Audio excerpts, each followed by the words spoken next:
भाई बहुत लोग पूछत रहे ना खाकी बा के मंदिर कहाँ बा, तो भैया रसड़ा विधानसभा में पड़ेला। उ शंकर सिंह जो विधायक हमनी के रसड़ा के बाड़न, उन्हीं के यहाँ बनावल मंदिर बाटे। काफ़ी खूबसूरत जगह बा भैया। और तहन के पूरा हम नज़ारा देखाओ तनी, बनल रह जा कैमरा पर। तहन काफ़ी बड़ा बड़ा में मछली भी बाड़ी सब, और दाना डालला के बाद मछली आवेली से भैया। पोखरा बहुत बड़ा बाटे, मंदिर भी बा पोखरा में।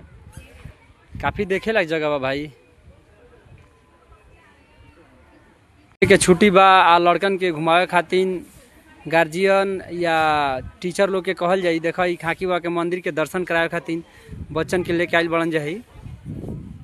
काफ़ी बढ़िया नज़ारा बा यहाँ के भाई। देखा ये जगह है खाकी बा के मंदिर ही है भैया। कितना सुंदर बनावट बा एकर भैया। काफ़ी बढ़िया जगह बा भैया। आ लाइक कमेंट शेयर कर दीजिए भाई, ठीक बा। देखा स्वागत खातिर मंदिर पानी में बा।